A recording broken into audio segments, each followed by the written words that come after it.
안녕하세요, 엘렉트로캠입니다. 오늘도 테슬라 이야기를 해봐야겠죠. 시작하기 앞서 지연키님, 감사합니다. 중국 전기차를 평가절하면 절대 안 되죠. BYD의 무서운 점, 배터리도 만들면서 심지어 셀2팩 그리고 블레이드 배터리, 그러면서 차도 만든다라는 게 무섭습니다. 그러니까 절대 평가절하를 하면 안 되고요. 단지 제가 못 느끼기 때문에, 이거는 주관적인 채널이니까요. 제가 느낄 정도로 만약 접근한다라면은 엄청 미국까지 진출하기 쉽진 않겠지만 온다라고 하면은 당연히 엄청난 파급 효과를 보일 것으로 보여집니다. 한계점에 대해서 현재 그것을 리마인드 해드린 것 뿐입니다. 그리고 제가 못 느끼는 것 때문에. 포커스님, 감사합니다. 구형 모델 X 화재, 참 안타까운데요. 제가 이 부분에 대해서 참 이야기하기가 참 어려운 것 같습니다. 테슬라가 제일 잘 알겠죠. 이것에 대해서 참 명명백백하게, 그러니까 상세하게 모든 거를 알려줬으면 좋겠지만, 자동차 회사들이 그렇듯이 이게 알기가, 테슬라는 뭐가 문제인지 정확히 알지 않을까. 가장 좋은 BMS를 갖고 있기 때문에 알 텐데, 부디 운전자에게 이걸 다 까줬으면 좋겠는데, 무엇보다 그래도 운전자님께, 모델 X 오너님께, 구형 그 모델 X 오너님께 위로의 말씀을 전하고 싶습니다. 저 역시도 테슬라를 3대나 보유했지 않습니까? 물론 한 대는 이제 팔았지만 지금 현재 2대를 갖고 있고, 저 역시도 이런 문제를 겪지 말라는 법이 없죠. 그런 우려가, 이런 화제를 볼 때마다 우려가 좀 있습니다. 항상 이런 얘기를 하면은 전기차는 뭐 화재가 엄청 적고 엄청 낮습니다.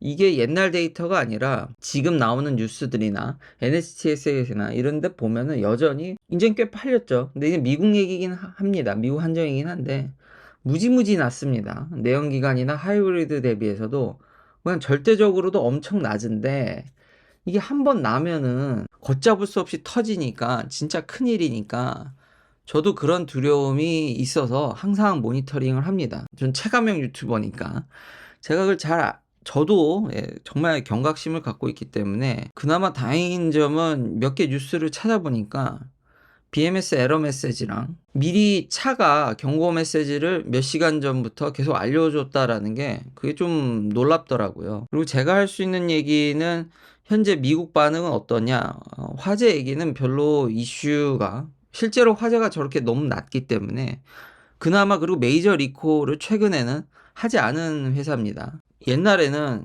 아주 강한 충격을 받으면은 화재가 이어지기 때문에 리콜을 한번 받았죠. 모델 S나 X의 그 앞에 보강을 해라. 일론 머스크는 싫었지만. 그래서 그 후에 나온 차들은 충격을 받아도 쉽게 불이 나진 않습니다.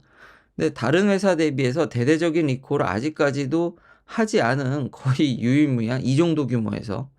예를 들면 GM도 제가 얼마 전에 얘기를 했지만 별의별 이유로 진짜 배터리 화재가 다 납니다. 배터리가 문제일 수도 있고 아니어도 화재가 나는, NHTSA가 리콜한 게 이 시펠트 텐셔너랑 거기 접촉으로 약간 어떤 스파크가 일어나면 화재가 난다든지 비슷한 이슈로 불과 며칠 전에 폭스바겐 ID4도 리콜을 당했습니다.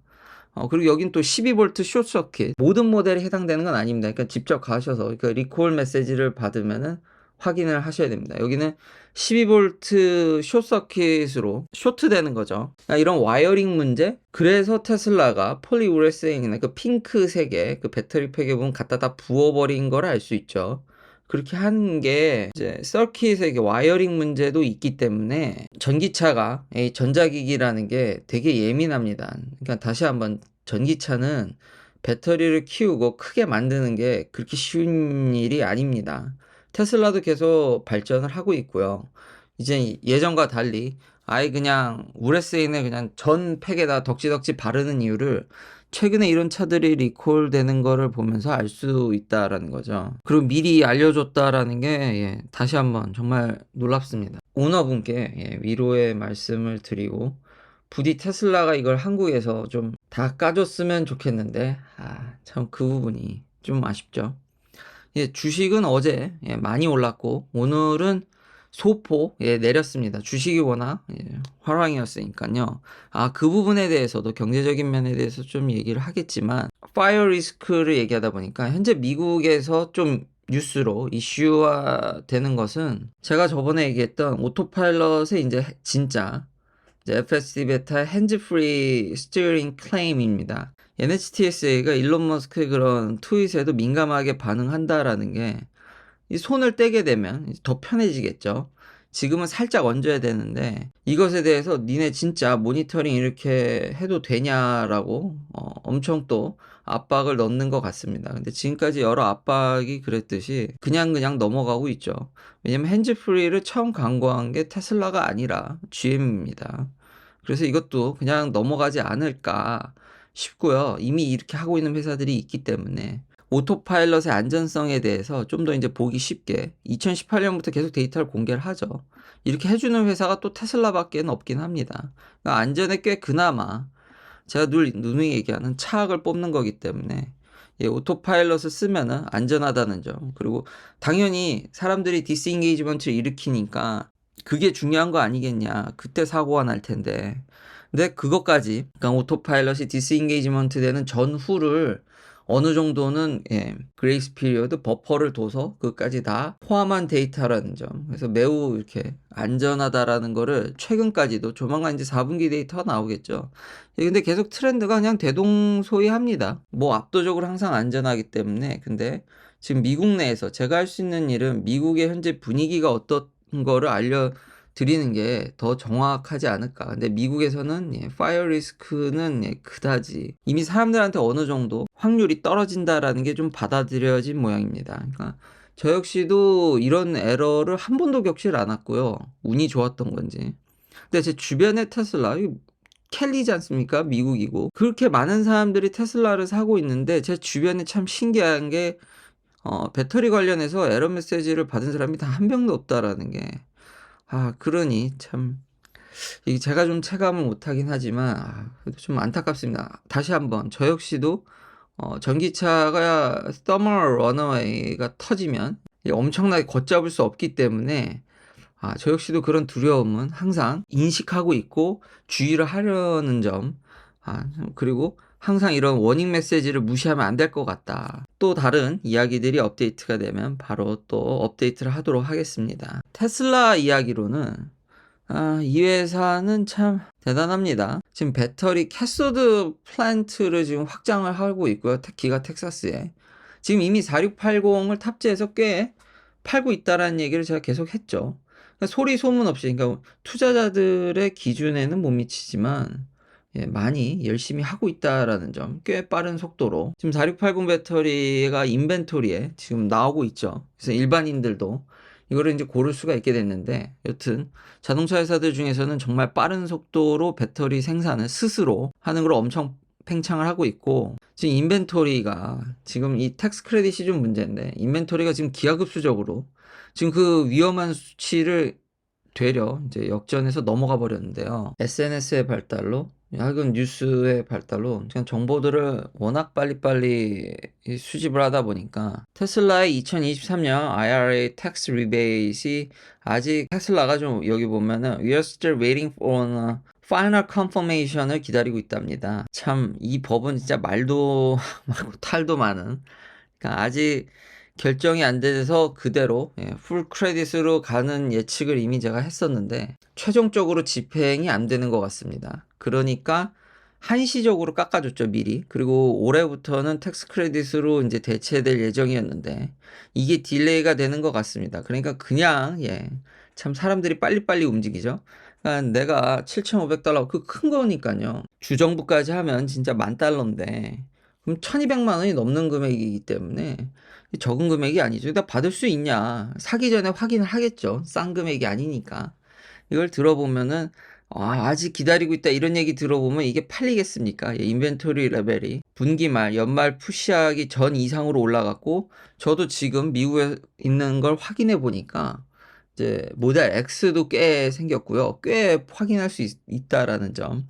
그전에는 그 다 나갔었는데 참 칼 같습니다. 그러니까 테슬라의 차량 적정 가격은 지금보다 $7,500를 깎아야 하는 게 현 시장에서는 적정 가격으로 현 경제 상황에선 맞는 것 같습니다. 그리고 이게 진짜 말도 많고 탈도 많은 게 GM도 지금 지금 몇 개 지금 걸려 있어서 타격이 크지는 않은데 이제 캐딜락의 리릭 또 고급 SUV죠. 근데 GM이 생각하기엔 이게 SUV지만 US 트레저리가 생각하기엔 이게 SUV가 아닌 것 같습니다.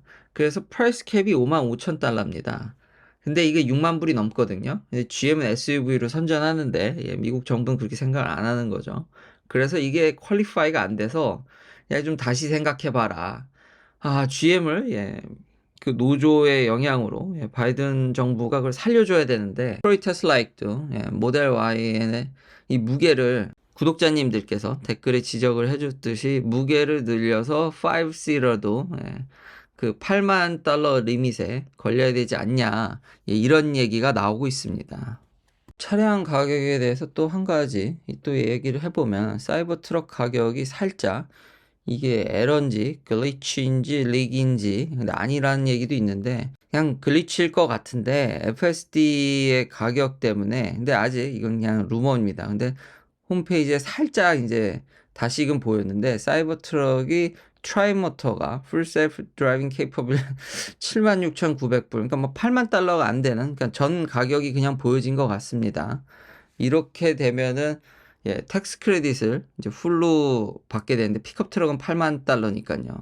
이랬을 시에 테슬라의 엄청난 판매량을 견인하지 않을까. 근데 이거는 이렇게 되지 않을 것 같은데 제 생각은 이건 그냥 저는 여전히 그냥 릭 아니면 글리치라고 생각을 합니다. 진짜 이렇게 나온다라면은 엄청난 파급 효과를 일으킬 것으로 보여집니다. 자, 마지막은 좀 경제적인 상황, 미국 상황. 전 미국 얘기를 많이 하니까요. 실제로 미국에 있고 바이든 정부가 지금 불법 이민자 뭐 illegal immigration 이거를 지금 막으려고 지금 굉장히 국경을 넘으려는 분들이 많죠.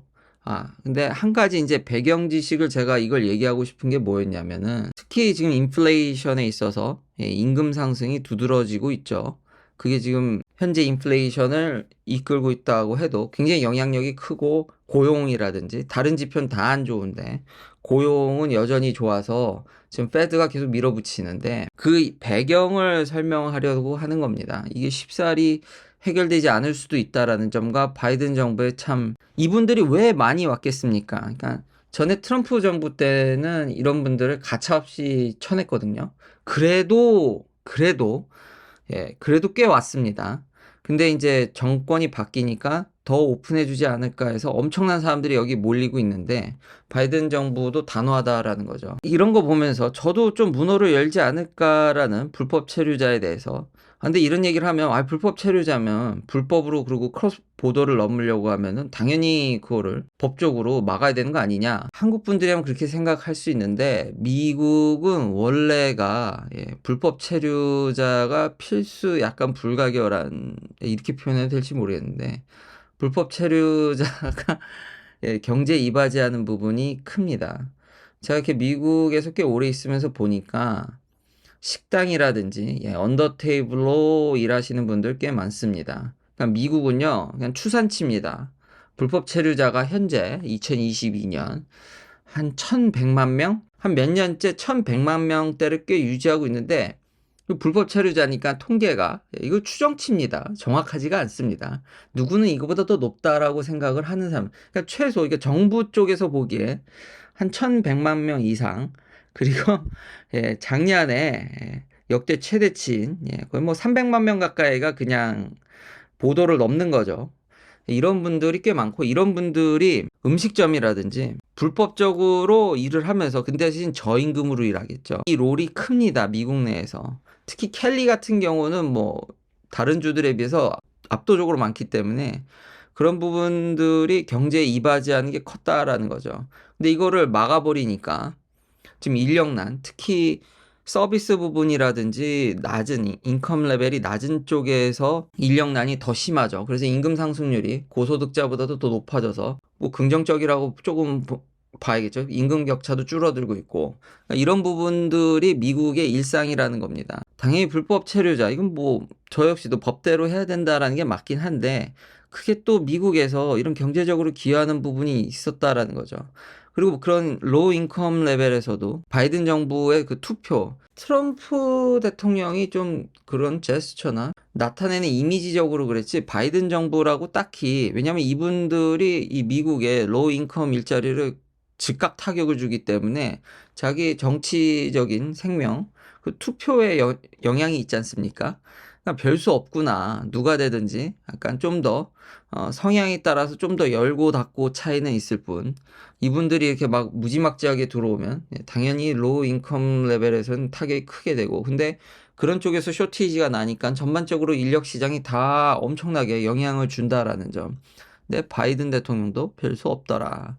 역시 그 투표가 참 그 표심이 중요하다라는 거를 다시 한번 알 수 있고, 구독자님께도 미국은 이런 나라입니다. 그냥 일상에서 물론 한국인도 생각보다, 물론 이런 남미, 멕시코 이런 데에 비하면 택도 없게 낮지만 미국 내 꽤 불법 체류자들이 조금 있습니다. 뭐 종교단체라든지 어떤 그룹 모임에 가면은 은연중에 그런 거를 좀 느낄 수는 있거든요. 웬만한 미국인들도 이런 불법 체류자분들과 아주 동떨어진 삶을 갖고 있진 않다라는 거죠. 그리고 이분들이 경제적으로 기여하는 바, 효과들, 이런 것들이 있기 때문에, 네, 이민자를 자꾸 단절시키고, 그러니까 미국 국민들도 약간의 뭐 이기심? 근데 그건 당연한 거죠. 인력이 더 공급이 되면은 자기 일자리를 어느 정도는 상실하니까요. 근데 나라 전체적으로 보면은 이분들이 기여했던 바가 있고, 그리고 계속 이민자를 더 많이 받아야 되는데, 지금 바이든 대통령은 공식적으로, 그러니까 육로로는 다 인정 안 하고 날라오는 사람만 받겠다는 건데, 근데 요즘 미국의 이민 프로세스가 엄청 길고 딜레이되고 돈도 필요하고, 그렇기 때문에 사실상 큰 기조는 전임자와 별반 다를 게 없고, 역시 그 표심, 영향과 그리고 이런 경제적인 영향까지 한번 다 알아봤습니다. 긴 영상 시청해주셔서 감사합니다. 다음도 테슬라 관련 이야기들로 찾아뵙겠습니다.